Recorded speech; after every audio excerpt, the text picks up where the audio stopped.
قرآن جلالی تھا پہلے، پھر جمالی بنا ہے۔ قرآن پہلے ہیبت تھا، پھر برکت بنا۔ قرآن خشیت تھا، پھر رحمت بن گیا۔ وہ کیسے؟ وہ کون سی جگہ ہے جس کی بلندی آسمانوں سے زیادہ ہو؟ وہ کون سی جگہ ہے جس کی وسعت دھرتی سے زیادہ ہو؟ وہ کون سی جگہ تھی جس کی مضبوطی پہاڑوں سے زیادہ تھی؟ وہ جگہ تھی قلب محمد الرسول اللہ صلی اللہ علیہ وسلم۔ پھر اللہ نے اپنے محبوب کے دل پہ قرآن کو اتارا، تو قرآن جس عضو پر آیا وہ دل ساری باڈی کا سردار بن گیا۔ میں نے کہا قرآن جلالی تھا، پھر جمالی بنا۔ کیوں؟ جب اللہ نے اپنے محبوب کے دل پہ اتارا، محبوب کے محمد عربی صلی اللہ علیہ وسلم کے سینے میں جب قرآن آیا، وہ سینہ جو رحمت کا خزینہ ہے، وہ سینہ جس کے بارے میں کہا گیا رأسہ من البرکہ وصدرہ من الرحمہ وقلبہ من الایمان ورجلیہ من الاستقامہ ویدیہ من السخاوہ وشفتیہ من الحمد ولسانہ من الذکر وعینیہ من الحیاء ووجہہ من الرضا۔ فرمایا میں نے اپنے محبوب کے سر کو برکتوں کا اشتعارہ بنایا، اپنے محبوب کے سینے کو رحمت کا خزینہ بنایا۔ تو رحمت کے خزینے میں جب قرآن آیا، وہ قرآن جلالی تھا۔ جلالی اس لیے تھا کہ رب ذوالجلال کا کلام ہے، جس کی جتنی بڑی ذات ہوتی ہے اتنی ہی اس کی بڑی بات ہوتی ہے۔ تو یہ قرآن اللہ کی بات ہے، اللہ کی ذات سب سے بڑی ذات، تو اللہ کی بات بھی سب سے بڑی بات۔ بادشاہوں کا کلام کلاموں کا بھی بادشاہ ہوتا ہے نا، تو پھر یہ اللہ کا کلام کتنا جلال تھا کہ پہاڑ ریزہ ریزہ ہو جاتے، آسمان چرچرا جاتے اور دھرتی پھٹ جاتی اگر قرآن ان کے اوپر اتارا جاتا، اور کوئی نبی کے سینے پہ قرآن نہ اترتا۔ کسی کی ہمت نہیں تھی کہ رب کے کلام کو برداشت کر سکے۔ بنی اسرائیل کے 70 افراد نے کہا کہ ہم کوہ طور پہ ڈائریکٹ رب کی بات سننا چاہتے ہیں۔ موسیٰ علیہ السلام نے فرمایا مت ڈیمانڈ کرو، میں نے بھی دیدار کی مانگ کی تھی، بے ہوش ہو گیا تھا، اور کوہ طور بھی جو ہے پھٹ گیا تھا۔ کہنے لگے وہ بڑے ضدی تھے بنی اسرائیل والے کہ نہیں ڈائریکٹ سنیں گے۔ جب اللہ نے پردے ہٹائے، پہلے بدلی لگائی، سمجھایا کہ اس بادل کے اندر سے آواز آ رہی ہے، مان لو۔ کہا نہیں، بدلی ہٹا کے سناؤ۔ جب بدلی ہٹا کے سنائی تو وہ 70 کے 70 مر گئے۔ موسیٰ علیہ السلام نے دعا کی یا اللہ یہ قوم مجھے جو ہے اب بخشے گی نہیں، کہ میں ان وعدہ لے کے انہیں کوہ طور پہ آیا تھا کہ انہوں نے کہا تھا جب رب کہہ دے کہ میرا کلام ہے تو مانیں گے۔ اب جو ہے آپ انہیں زندہ کریں، ورنہ جو پیچھے چھوڑ آیا ہوں یہ بھی ان کی برادری ہے، یہ بھی وہ بھی واپس جو ہے ایمان سے پھر جائیں گے۔ پھر اللہ نے ان کو زندہ کیا، لیکن اس سے یہ تو ثابت ہو گیا کہ اگر خدا کا کلام جب تک نبی کے سینے اور دل میں نہ آ جائے اور وہاں رحمت سے فلٹر نہ ہو جائے، تب تک کوئی اس سے برداشت نہیں کر سکتا۔ تو قرآن جلالی تھا، محمد عربی کے سینے میں آیا تو جمالی بن گیا۔ قرآن ہیبت تھا، محمد عربی کے سینے میں آیا تو برکت بن گیا۔ قرآن جو ہے خشیت تھا، محمد عربی صلی اللہ علیہ وسلم کے سینے میں آیا تو سراپا رحمت بن گیا، کیونکہ رحمت للعالمین ہیں، سارے جہانوں کے لیے رحمت ہیں۔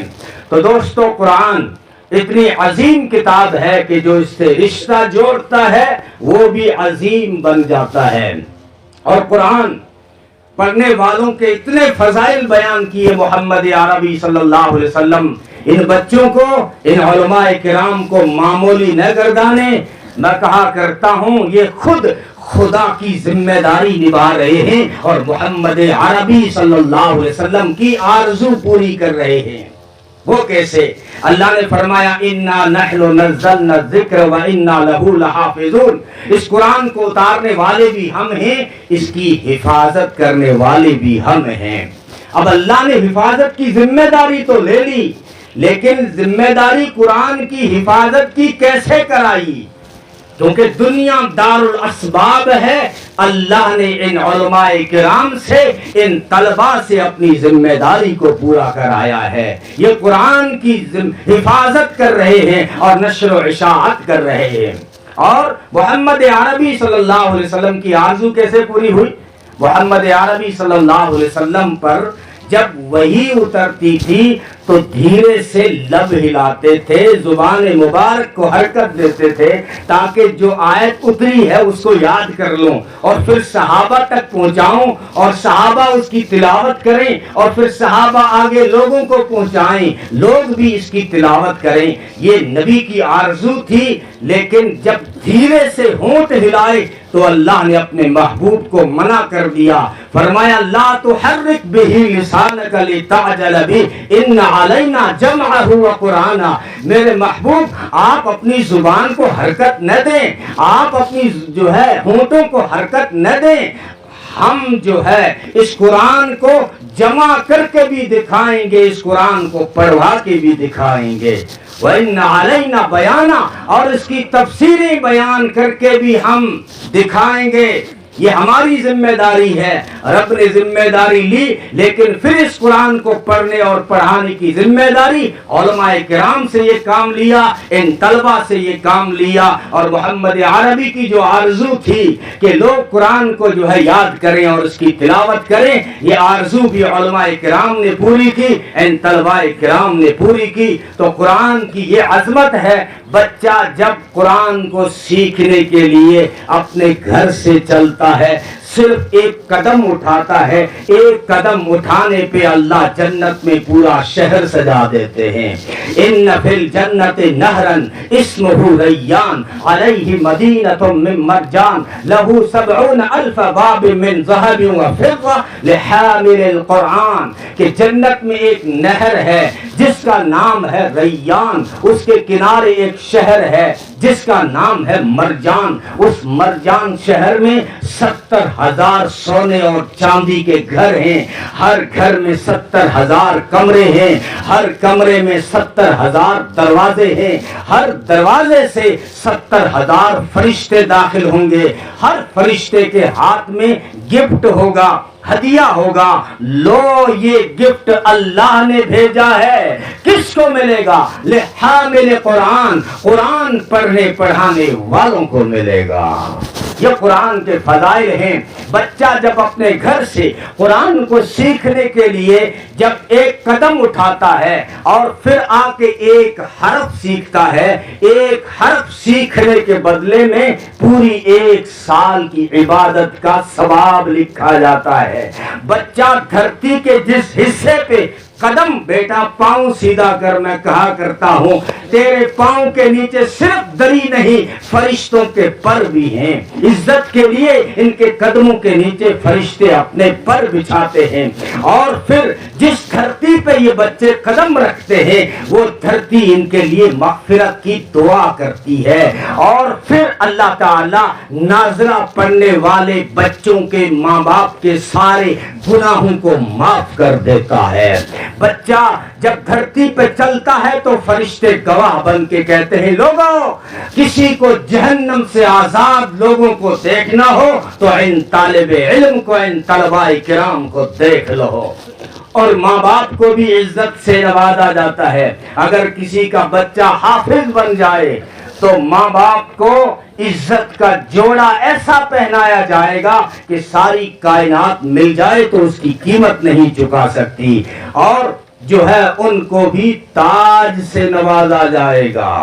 اب تاج کا نشہ ہم کیا جانیں بھائی؟ پٹیلی کا نشہ پٹیل جانے، سرپچی کا نشہ سرپچ جانے، ایم ایل اے کا نشہ ایم ایل اے جانے، اور کرسی کا نشہ خطیب جانے یا نیتا جانے۔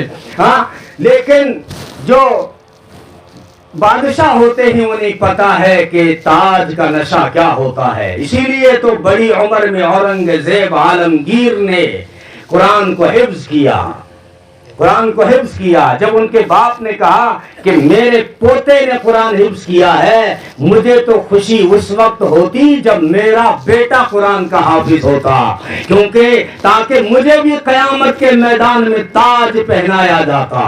بروڈا کے جو ہے خلیل خان اور جو تھے بروڈا کا محمود بیگڑا کا بیٹا, محمود بیگڑا جو بادشاہ ہے احمد آباد اور بروڈا کا بادشاہ تھا, اور وہ رمضان میں 27ویں شب کو مسجد چلا گیا.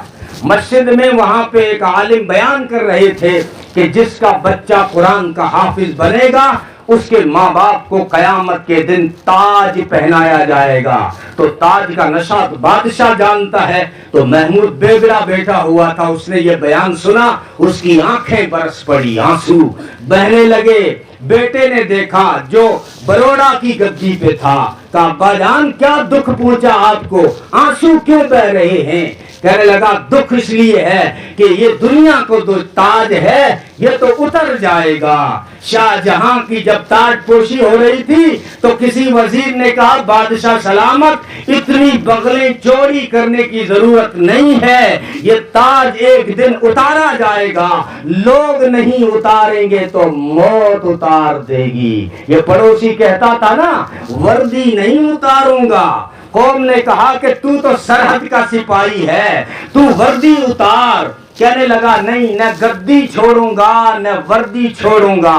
لیکن چند دن اور چند راتیں گزری, کیا ہوا؟ وردی بھی چھوڑنی پڑی, گدی بھی چھوڑنی پڑی, ملک بھی چھوڑنا پڑا, امریکہ کے ٹکڑوں پہ پلتا رہا. ایک دن آیا کہ دنیا بھی چھوڑنی پڑی. مشرف صاحب اللہ ان کی مغفرت فرمائے. یہ دنیا ہے دوستو. تو قرآن بڑی عظمتوں والی کتاب ہے اور قرآن عزتیں دلاتا ہے. اور بچہ جب قرآن کا ماہر بن جائے, یا قرآن قاری حضرات علماء کرام بیٹھے ہیں کہ قرآن کا کوئی قاری بن جائے, مہارت حاصل کرے, فرمایا الماہر بالقرآن مع السفرۃ الکرام بررہ. قرآن کا جو ماہر ہے وہ کل قیامت کے دن نبیوں کے ساتھ ہوگا, نیکوکاروں کے ساتھ, نوریوں کے ساتھ, فرشتوں کے ساتھ ہوگا.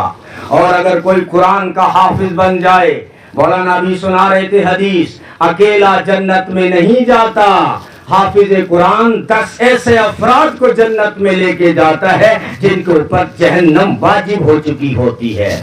لیکن وہ 10 کون ہوں گے؟ رشتہ دار ہوں گے, دوست ہوں گے, ننیال والے ہوں گے, گددیال والے ہوں گے. کون ہوں گے وہ 10؟ مفتی حضرت مولانا پیر ذوالفقار نقشبندی دامت برکاتہم العالیہ فرماتے ہیں یہ 10 وہ ہوں گے جنہوں نے اس بچے کے حفظ میں اس کی سپورٹ کی ہوگی, اس کی مدد کی ہوگی, اس کی حوصلہ افزائی کی ہوگی. حافظ کو دیکھ کے جو خوش ہوا ہوگا, اور جو حافظ کو دیکھ کے منہ چڑھائے اور کہے کہ یہ ملا, پورا ملا ملک کھائے رہ گیا پورو, پھرے چندو کرے لائیں, ارے بھائی آسان نہیں ہے, تو لے جا بک ناجس عقلی بیان, تو بک لے جا پھر اپنا پتوں پہ کتوں مشکل کم ہے. یہ علماء کرام کی قربانیاں ہیں. مولانا اشارہ فرما رہے تھے نا جنازہ پڑھانے والا نہیں ملتا تھا. یہ مولانا عزیز الرحمان اور مولانا عبد الملک وغیرہ جیسے علماء کرام اور ہمارے مشفق استاد مکرم کی توجہ کی برکت ہے کہ اس صحرا کو بھی لالا زار بنا دیا انہوں نے, یہاں بھی گل و گلزار کا نظارہ دکھا دیا انہوں نے, یہ علم و حکمت کا چشمہ بہا دیا انہوں نے. یہ ان کے پیچھے ان کی محنتیں ہیں, ان کی قربانیاں ہیں. بڑا مشکل ہے سندھیو, تم کہتے ہو نا کہ مرن منگن مرن آئے, بڑا دکھیو ہے منگن. تو اس لیے یہ 10 روپے 100 روپے لا کے ہماری نسل کے لیے, ہمارے بچوں کے لیے, تاکہ ان کے پاس علم کا جوہر آئے. یہی ہے اصلی دولت, یہ اصلی دولت یہی ہے. تم جو تجوریاں جو اپنی بچیوں کو دیتے ہو, جو الماریاں دیتے ہو, کل اس کو زنگ لگ جانا ہے, ختم ہو جانا ہے. لیکن محمد عربی صلی اللہ علیہ وسلم نے فرمایا کوئی باپ اپنی اولاد کو علم سے بڑھ کے کوئی تحفہ نہیں دے سکتا. اس لیے اپنی اولاد کو علم سے ضرور آراستہ کریں. اور علم میں تعلیم میں تقسیم بھی اسلام نے نہیں کی ہے. دینی تعلیم, دنیاوی تعلیم, یہ ہماری اصطلاح ہے. آپ دونوں طرح کی تعلیم دلائیں بچوں کو. یہ آل راؤنڈر کا وقت ہے, یہ 20 دور ہے. 5 ڈے کا زمانہ گیا, اب تو 5 اوور کی بات ہو رہی ہے. اس لیے ضروری ہے کہ جو اسکول میں بچے پڑھیں وہ دینی تعلیم سے بھی واقف ہوں. ایسا نہ ہو کہ بن گیا مسٹر اور بن گیا لائر, بن گیا ڈاکٹر. مولانا شعر اچھا سنا رہے تھے کہ طفل میں بو آئے کیا ماں باپ کے اتوار کی, دودھ تو ہے ڈبے کا اور تعلیم ہے سرکار کی. کوٹ اور پتلون جب پہنا تو لیڈر بن گئے, اور جب کوئی تقریر کی جلسے میں تو لیڈر بن گئے. کوٹ اور پتلون جب پہنا تو مسٹر بن گئے, اور جب کوئی تقریر کی جلسے میں تو لیڈر بن گئے. قوم کے غم میں ڈنر کھاتے ہی حکام کے ساتھ, رنج لیڈر کو بہت ہے مگر آرام کے ساتھ, آرام کے ساتھ. اس لیے قل ہو اللہ سے محروم نہ رہی. بن گیا منتری اور آئے قل ہو اللہ کو تو نہیں, بن گیا ماسٹر ہوں ڈاکٹر ہوں, عطیہ تو سنا منا آئے کو دعائے قنوت منا ہے. تو یہ کیسا ماسٹر, یہ کیسا پڑھا لکھا ہے, یہ کیسا ڈاکٹر ہے, یہ کیسا لائر ہے, یہ کیسا انجینئر ہے جو اپنی نماز درست نہ کر سکا. اور علماء کرام بھی وقت کی ضرورت کو سمجھیں کہ میں خطیب تو بن گیا, عالم تو بن گیا, فاضل تو بن گیا, لیکن جب بینک گیا تو فارم بھرنا نہیں آیا. ریلوے اسٹیشن گیا تو ریزرویشن ٹکٹ کرنا نہیں آیا. لڑکے کو پکڑنا پڑا کہ یار مجھے یہ بھر کے دے فائل, بینک والے تو پورا رجسٹر دیتے ہیں, یہ مجھے بھر کے دے, مجھے بھرنا نہیں آتا. بچے نے کہا مولانا صاحب تو خطیب ہے, تجھے یہ فائل بھرنی نہیں آتی. ہاں, وہ بچوں نے پوچھا مفتی صاحب یہ انشورس جائز ہے, یہ انٹرسٹ جائز ہے. مجھے کہنا پڑا بیلی پیالہ انٹرسٹ سے ملنا کوئی انٹرسٹ کو ہے نہیں. تو یہ ایسا نہ ہو, یعنی وقت کی تعلیم کی ضرورت انگلش کو, ہندی کو, سنسکرت کو, ان کو بھی حاصل کرے. نبی پاک صلی اللہ علیہ وسلم کے دار الصفہ میں ایک طرف اسید بن حضیر, ابی بن کعب جیسے, قرہ موسیٰ اشعری جیسے قاری پیدا ہو رہے تھے, معاذ بن جبل جیسے عالم پیدا ہو رہے تھے, عبداللہ بن مسعود جیسے فقیہ تیار ہو رہے تھے, عبداللہ بن عباس جیسے مفسر تیار ہو رہے تھے. تو دوسری طرف استاد کامل اپنے جانثاروں کو فرما رہے تھے میرے یارو جانثارو دشمن کی زبان کو سیکھو تاکہ ہم ان کے خطوں کا جواب دے سکیں. کہا دشمن کی زبان کو سیکھیں, فرمایا دشمن کی نہیں, ساری زبانیں اللہ کی مخلوق ہیں, ساری زبانیں اللہ کی مخلوق ہیں. سندھیوں, سب سے پہلے سندھی کس نے سیکھی؟ سب سے پہلے انگریزی کس نے سیکھی؟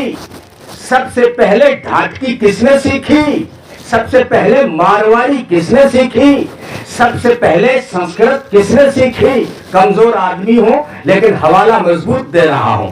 مفتی شفیع صاحب رحمۃ اللہ علیہ نے المنجد کا جو مقدمہ لکھا ہے اردو والا, اس میں وہ رقم تراز ہیں. فرماتے ہیں کہ اہل علم کی تحقیق شدہ یہ بات ہے کہ آج جتنی بھی زبانیں چل رہی ہیں یا قیامت تک جتنی بھی زبانیں آئیں گی وہ سب اللہ نے حضرت آدم علیہ السلام کو سکھائی تھی, اور پھر موقع بہ موقع وجود میں آتی رہی.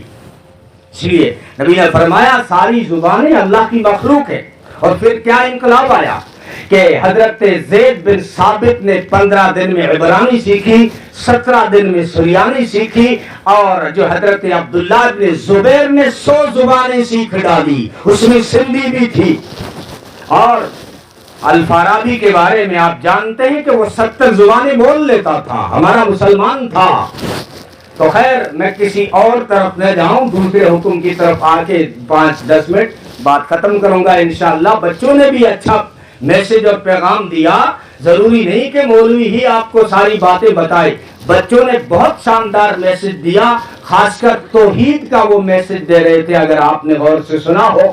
اور مدرسے کا نام مدرسہ زکریا ہے. تو قرآن بتاتا ہے زکریا کا واقعہ جہاں سناتا ہے, حضرت زکریا کا واقعہ لا کر قرآن توحید کا پیغام دینا چاہتا ہے کہ جب دیکھا نا تنہائی میں کہ مریم تازہ پھل کھا رہی ہے, زکریا علیہ السلام نے پوچھا قال یا مریم وَأَنَّىٰ لَكِ هَٰذَا, مریم یہ کہاں سے آیا؟ میں تو دروازہ بند کر کے گیا تھا، میں تو یہ بچوں نے جو کہا وہ کہہ رہا ہوں. بچوں نے آپ سے پوچھا بتاؤ روزی دینے والا کون؟ آپ بھی بتائیں روزی دینے والا کون، زندگی اور موت کا مالک کون، اولادیں دینے والا کون، مرادیں پوری کرنے والا کون، جھولیاں بھرنے والا کون، بن مانگے بھی عطا کرنے والا کون؟ اللہ ہی. یہ بچوں کا پیغام تھا کہ زندگی اور موت کا مالک اللہ، روزی کا مالک اللہ، اولادیں دینے والا اللہ. تو پوچھا کہ وہ مریم یہ کہاں سے آیا؟ وہ مریم تھی اس دور کی مائی ہوتی تو کہتی سے اپانے مہربانے، لیکن وہ مریم تھی کہنے لگی قالت هو من عند اللہ، یہ اللہ کی طرف سے آیا ہے، مجھے اور کوئی روزی نہیں دیتا، مجھے روزی اللہ دیتا ہے. تو وہ پیغمبر تھے، کہنے لگے میں بھی جانتا ہوں کہ روزی دینے والا اللہ ہے، لیکن جو تو پھل کھا رہی ہے اس کا تو موسم بھی نہیں ہے اور اس علاقے میں ملتا بھی نہیں ہے.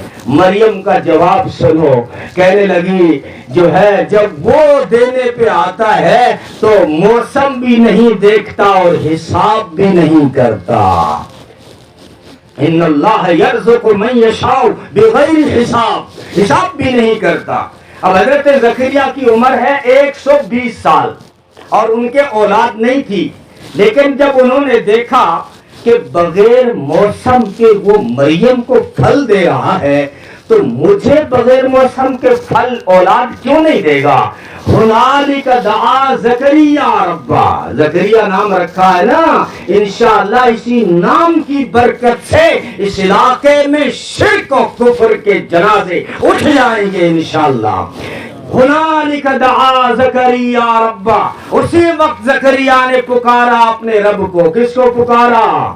یوں نہیں کہا کہ بہاول حق بیڑا ڈھک معین الدین چشتی پار لگا میالی کشتی، نہیں کہا. ہنالک دعا زکریا ربہ رب هب لی من لدنک ذریۃ طیبہ. الہ العالمین، تو بغیر موسم کے مریم کو پھل دے رہا ہے، بغیر موسم کے مجھے بھی نیک بیٹا عطا کر. قرآن کہتا ہے فنادته الملائکۃ وهو قائم یصلی فی المحراب، کہ اسی وقت زکریا کو فرشتوں نے پکارا. فرشتوں کا سارا لشکر آ گیا. کب؟ جب وہ محراب کے پاس دعا مانگ رہے تھے. قرآن محراب کا لفظ کیوں لایا؟ اس لیے لایا ہے مسلمانوں، مانگنے کی جگہ مزار نہیں محراب ہے، مانگنے کی جگہ مزار نہیں محراب ہے. بھائی ہم اللہ والوں کو مانتے ہیں، جب اجمیر جاتے ہیں خواجہ معین الدین چشتی اجمیری رحمت اللہ علیہ کی قبر اقدس پر فاتحہ خوانی بھی کرتے ہیں، دعائے مغفرت بھی کرتے ہیں. ان کے لیے جو ہے ہم بزرگوں کو ماننا غلط نہیں ٹھہراتے، ہم کہتے ہیں ان سے مانگو مت، مانگو ان سے جن سے وہ مانگا کرتے تھے، ان سے مانگو. اسی لیے زکریا نے جب پکارا تو سارا لشکر آ گیا کہ مبارک ہو ان اللہ یبشرک بیحییٰ، اللہ نے آپ کو بیٹے کی مبارکباد اور بشارت سنائی ہے، بیٹا ملے گا. نام بھی اللہ نے رکھ دیا ہے، اس بیٹے کا نام یحییٰ ہوگا. ان اللہ یبشرک بیحییٰ مصدقا بکلمۃ من اللہ وسیدا وحصورا ونبیا من الصالحین. بیٹا بھی ملے گا، حق کی تصدیق کرنے والا ہوگا، نبی بھی ہوگا اور پاکیزہ بیٹا ہوگا. تو بیٹا دینے والا اللہ ہے. ہاں علی حجویری کو اللہ نے نہیں دیا، لوگ کہتے ہیں علی حجویری کی درگاہ پہ جا کے بیٹا مانگ لیں، ان کو خود کو اللہ نے بیٹا نہیں دیا۔ مولانا اشرف علی صاحب تھانوی رحمت اللہ علیہ نے نسخے لکھے لوگوں کو، اگر کسی کے اولاد نہ ہو تو یہ نسخہ استعمال کرو۔ خود اللہ نے مولانا تھانوی کو اولاد نہیں دی، اولادیں دینے والا اللہ ہے۔ اپنے محبوب کو بیٹے دیے اور واپس لے لیے، اور بیٹی سے فاطمہ سے اپنے محبوب کی نسل چلائی ہے۔ تو بیٹی ہونا عیب نہیں ہے، بچیوں کو بھی تعلیم دلایا کرو۔ اسلام بچی کو تعلیم سے محروم رکھنا پسند نہیں کرتا۔ اسلام بچی کی تعلیم کی راہ میں روڑے نہیں اٹکاتا، پردہ لٹکاتا ہے، عزت کے لیے پردہ لٹکاتا ہے۔ ورنہ بچیوں کو بھی آپ تعلیم دلائیں۔ محمد عربی صلی اللہ علیہ وسلم نے فرمایا، اللہ نے جس کو 2 بچیاں دی ہوں، کسی روایت میں 3 کا ہے، اور کسی کو 2 بہنیں دی ہوں، فرمایا نام اچھے رکھو اور ان کی تعلیم و تربیت کا انتظام کرو، ان کا نکاح کرو، ایسے ماں باپ پہ جنت واجب ہو جاتی ہے۔ اور ایسے اگر بہن ہے تو ایسے بھائیوں پہ جنت واجب ہو جاتی ہے۔ فرمایا کل قیامت کے دن جنت میں اس کا گھر میرے گھر کے سامنے ہوگا جو اپنی بیٹی کو عزت دے گا، اور خود اپنی بیٹی فاطمہ کو عزت دیا کرتے تھے۔ جب بیٹی ملنے آتی ساری کائنات کے سردار کھڑے ہو جاتے، پیشانی چومتے۔ صحابہ نے عرض کیا اللہ کے رسول، آپ جو ہے ساری کائنات کے سردار ہیں اور اس چھوٹی اولاد کے لیے سب سے بچی جو چھوٹی ہے اس کے لیے کھڑے ہو جاتے ہیں۔ فرمایا تمہاری نگاہوں میں چھوٹی بچی ہے، میری نگاہوں میں فاطمہ جنت کی عورتوں کی سردار ہے، میں کیوں نہ کھڑا ہوں گا؟ میری بیٹی فاطمہ وہ بیٹی ہے جس سے دیکھ کے خدا کے فرشتے بھی کھڑے ہو جاتے ہیں۔ اس لیے بچیوں کو بھی تعلیم دلائیں۔ نکاح پہ خرچ زیادہ کرنے کے بجائے اپنے بچوں کی تعلیم پہ پیسہ خرچ کرو، بچوں کی تعلیم پہ پیسہ خرچ کرو۔ اور آج کل یہ سسٹم آئٹم بڑھتے جا رہے ہیں، اور ہمارا جو بیٹی کو دینا جو ہے وہ جہیز بنتا جا رہا ہے۔ اسلام جہیز کا کھلی اسلام مخالفت کرتا ہے، کیونکہ جہیز وہ بلا ہے جس سے جو ہے بچیوں کو اسی ہندوستان میں طلاقیں پڑ گئی۔ جہیز وہ مصیبت ہے جس سے بچیوں کو گلے دبا کے اور پیٹرول چھڑک کے جو ہے جلا دیا گیا۔ جہیز وہ مصیبت ہے کہ بچیاں غریبوں کی 30 سال کی ہو جاتی ہیں، نکاح نہیں ہوتا۔ اس لیے جو ہے شادیوں کو سادہ کریں۔ جو پہلی ہماری ترتیب تھی نا کہ ہم اپنی بہن بیٹی کو بیٹے کے نام سے آرام سے بعد میں دیتے تھے، بیٹی کو دینا منع نہیں ہے، لیکن رسم بنا کے لوگوں کو دکھا کے 2 دن یہاں پڑے رہے گی تجوری باہر، اور باہر جو ہے اس نے مشین بھی دی ہے، اس نے فریج بھی دیا ہے، اس نے اس قسم کا فرنیچر دیا ہے، اور پھر سسرال میں 2 دن باہر پڑا رہے گا تاکہ لوگ دیکھیں، عورتیں آ کے باتیں کریں، تعریفیں کریں کہ اس نے ماشاءاللہ بہت دیا ہے۔ اس کا اسلام مخالف ہے۔ تو کوئی احسان نہیں کر رہا ہے بیٹی کو دیکھ کے، تو اپنی اولاد کو دے رہا ہے، اور اس اولاد کو جو تیری زمینوں میں حق رکھتی ہے۔ ہم وراثت تو کھا گئے اور 2 تجوریاں دے کے گردن اونچی کرتے ہیں۔ محمد عربی صلی اللہ علیہ وسلم نے بھی اپنی بہن کو دیا۔ حقیقی بہن کوئی تھی نہیں، لیکن حلیمہ دودھ پلانے والی ماں کی بیٹی شیمہ، مکہ فتح ہونے کے بعد قبیلہ حوازن کی جنگ ہوئی، ان کے قیدی پکڑے گئے۔ محمد عربی صلی اللہ علیہ وسلم نے اعلان فرمایا کہ تم جو ہے فدیہ ادا کر دو، ہم تمہیں چھوڑ دیں گے۔ اب وہ مسافر تھے، جنگ کرنے آئے ہوئے تھے، پیسے نہیں تھے، آپس میں بات کرنے لگے رہائی کیسے ہوگی۔ اس عورت نے سن لیا، کہا مجھے لے چلو، سب کی رہائی ہو جائے گی۔ محمد عربی صلی اللہ علیہ وسلم کی طرف بڑی تیز رفتار سے جا رہی تھی۔ صحابہ نے روکا، کون ہے؟ رک جا، کہاں جا رہی ہے؟ کہا بھائی سے ملنے جا رہی ہوں، محمد عربی صلی اللہ علیہ وسلم سے ملنے جا رہی ہوں۔ کہا کہ ہمارے نبی کی تو کوئی بہن نہیں، وہ تو اپنی ماں کے اکلوتے بیٹے ہیں، ان کی تو کوئی بہن ہے ہی نہیں۔ فرمایا یہ تو آپ کہہ رہے ہیں، جاؤ میرے بھائی سے پوچھو، حلیمہ کی بیٹی شیمہ آئی ہے، وہ کہہ دے کہ بہن نہیں ہے تو پھر آ کے بات کرنا۔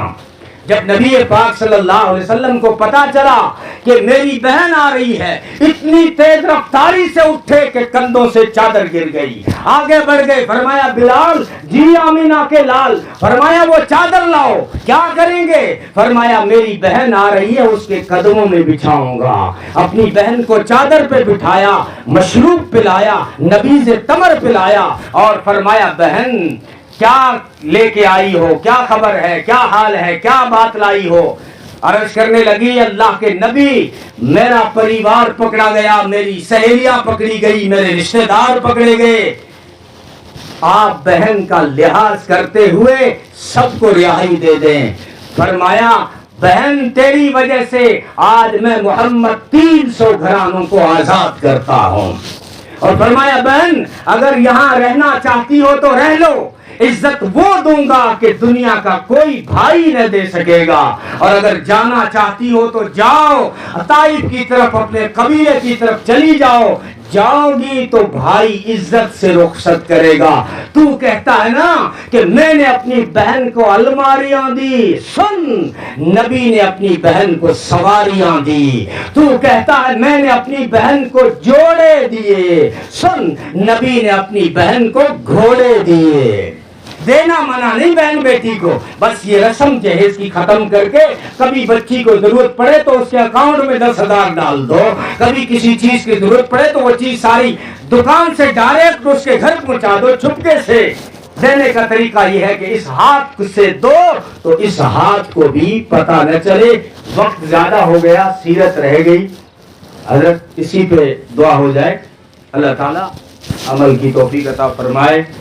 حضرت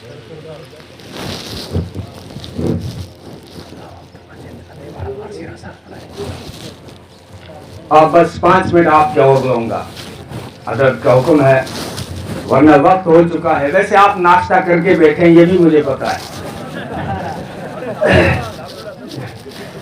تو قرآن کی تھوڑی سی بات ہو گئی، اللہ عمل کی توفیق عطا فرمائے۔ اب تھوڑی سی بات صاحب قرآن کی، اگر آپ چاہیں تو میں شیشی کا ڈھکن کھول دوں جس میں کستوری ہے، جس میں زعفران ہے، جس میں مشک و عنبر ہے۔ کسی نے کہا ہے کہ نام ہی اللہ نے اتنا پیارا اور اتنا میٹھا بنایا ہے کہ ان کا نام لبوں پر آئے، میٹھا میٹھا منہ ہو جائے۔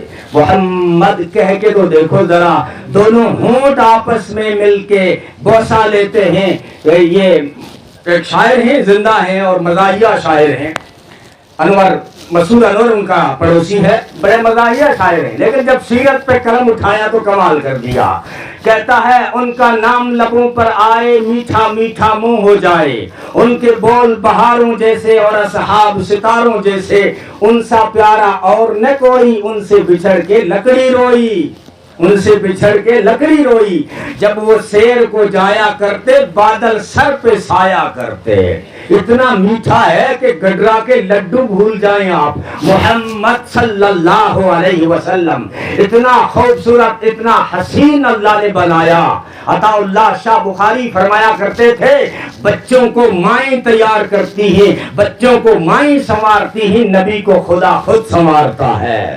ہاں جب اسکول بھیجتی ہے ماں، پاؤڈر چھڑکتی ہے، سرما لگاتی ہے، مانگ نکالتی ہے، لیکن محمد عربی صلی اللہ علیہ وسلم اگر آنکھوں میں سرما نہ بھی ڈالیں تو آنکھیں سرمگی نظر آتی ہیں، بالوں میں مانگ اور کنگھی نہ بھی کریں تو مانگ اپنے آپ نکل آتی ہے۔ اس لیے فرماتے تھے کہ یہ راز تھا، دنیا کو پتہ ہی نہیں تھا کہ خدا کاریگر کتنا ہے، یہ راز تھا، دنیا کو پتہ ہی نہیں تھا، لیکن جب اللہ نے اپنے محبوب کو بنا کے دنیا میں بھیجا تو یہ راز کھل گیا کہ خدا تو اتنا کاریگر ہے کہ محمد جیسا حسین بناتا ہے صلی اللہ علیہ وسلم، جو حسینوں میں احسن، جمیلوں میں اجمل، کاملوں میں اکمل، شریفوں میں اشرف، نبیوں میں افضل، حسین، نازنین، محجبین، بہترین المعذرين باليقين شفيع المذنبين رحمة للعالمين راحة العاشقين مراد المشتاقين سيد الانبياء والمرسلين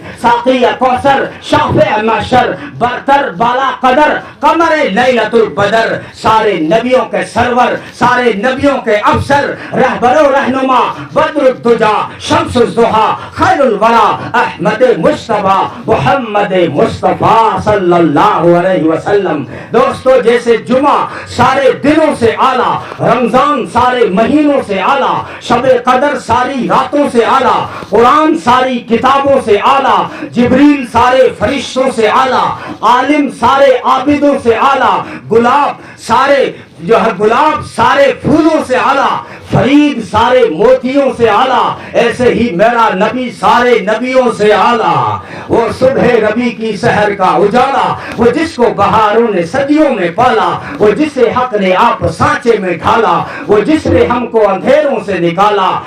خیر اتنا حسین بنایا کہ دیکھنے والوں سے پوچھو ابو بکر ذرا دے خبر وہ کیسا تھا پیغمبر. کہنے لگے ایسا حسین تھا میرے آقا کا چہرہ اتنا حسین تھا کہ چہرے کے آگے تاریک یا آنکھ مچولی کھیلنے پہ مجبور ہو جایا کرتی تھی. عمر ذرا دے خبر وہ کیسا تھا سید البشر. کہنے لگے میرا نبی اگر بشر نہ ہوتا تو قمر لیلۃ البدر ہوتا 14ویں کا چاند ہوتا. اے عثمان ذرا بتا ان کی شان جو ہے نبی آخر الزمان. عثمان نے کہا میرا نبی حسن کا ایسا آئینہ تھا جمال کا ایسا قرینہ تھا لطافت کا ایسا شیشہ تھا کہ ان کا تو سایہ بھی نہ تھا. اے علی حیدر ذرا دے خبر وہ کیسا تھا تیرا سسر. کہنے لگے یتلالا وجہہ کتلالا القمر لیلۃ البدر. فرمایا کرتے تھے چہرہ یوں تل ملاتا تھا جیسے 14ویں کا چاند چمک رہا ہو. اور حلیمہ کہنے لگی ما کننا نحتاج الی السراج من یوم نخذناہ. جس دن وہ میرے گھر آ گیا کبھی مجھے اپنے گھر میں دیا جلانے کی ضرورت ہی نہیں پڑی. ان کے چہرے کی چمک سے میرا گھر جگمگ روشن نظر آتا تھا. یہی بات آمینہ نے کہی کہ جب ولادت ہوئی تو میرے گھر میں دیا نہیں تھا. یہی بات امی عائشہ نے کہی جب رحلت ہوئی تو میرے گھر میں دیا نہیں تھا. میں نے کہا دیے کا وہاں کیا کام ہے جہاں سراج منیر طلوع ہوتا ہو صلی اللہ علیہ وسلم. ایک عورت میمونہ بنت کردم وہ کہتی ہے میرے مزاج میں شرم و حیا میں نے کبھی جی بھر کے نبی کا چہرہ نہیں دیکھا. ایک مرتبہ میری نگاہ حضرت محمد صلی اللہ علیہ وسلم کے پاؤں کی انگلی پہ پڑی تو میں نے کہا دنیا والوں جن کے پاؤں کی انگلی اتنی حسین ہے ان کا چہرہ کتنا خوبصورت ہوگا. اور کعب بن مالک نے کہا کأنہ قطعۃ من القمر اور تو چاند کا ٹکڑا تھا. تو برا بن عازب نے کہا یوں نہ کہو کہ وہ چاند کا ٹکڑا تھا. چاند سے تشبیہ دینا کوئی انصاف ہے؟ چاند میں ہے پرچھائیاں اور محمد کا چہرہ صاف ہے. برا بن عازب نے فرمایا ما رأینا شیئا قط احسن منہ. ہم نے ان سے بڑھ کے کوئی حسین چیز نہیں دیکھی. ہم نے ان سے بڑھ کے کوئی حسین چیز نہیں دیکھی.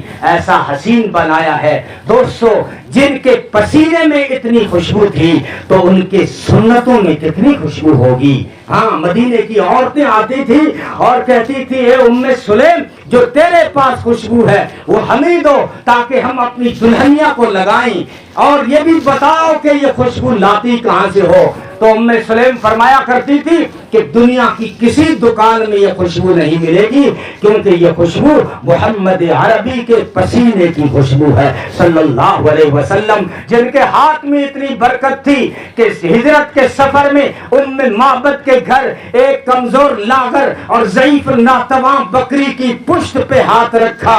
کہتی ہے میرے گھر کا سب سے بڑا برتن بھر گیا لیکن اس بکری کا دودھ ختم نہیں ہوا. جن کے ہاتھوں میں اتنی برکت برکت ہے. جن کے پسینے میں اتنی خوشبو ہے تو ان کی سنتوں میں کتنی خوشبو ہوگی. اس لیے آؤ عزم کریں, آج کے بعد انشاءاللہ ہم انہیں اپنا آئیڈیل بنائیں گے, ان کی سنتوں کو اپنی زندگی میں زندہ کریں گے, اپنے سماج میں زندہ کریں گے. اس لیے میرا یہی میسج ہے کہ جو ہے سب نماز کی پابندی کریں, اپنے بچوں کو تعلیم دلوائیں, اور نماز سے کیا ملتا ہے یہ بھی بتا دوں. نماز سے جو جنت تو ملتی ہی ہے, لیکن نماز اتنا بڑا عمل ہے کہ اگر روٹھا ہوا ناراض رب ہو وہ بھی نماز سے راضی ہو جاتا ہے. نماز میں وہ ساری ادائیں رکھی ہیں پٹیلوں, جو تم لوگوں کو خوش راضی کرنے کے لیے جتنے بھی طریقے استعمال کرتے ہو وہ سارے طریقے نماز میں موجود ہیں. جیسے اگر کوئی ہمارا رشتہ دار ناراض ہے, ایسے تو ہمیں توفیق نہیں ہوتی, گھر میں شادی آ گئی, آج آتھانی مہارات ہے, مہارات. سندھیوں مہارات کہاں سے لائے ہو؟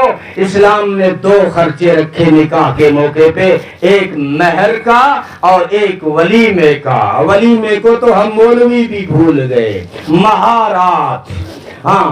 اور پھر جہاں خرچ کرنا ہے وہاں ہچکچاتے ہیں.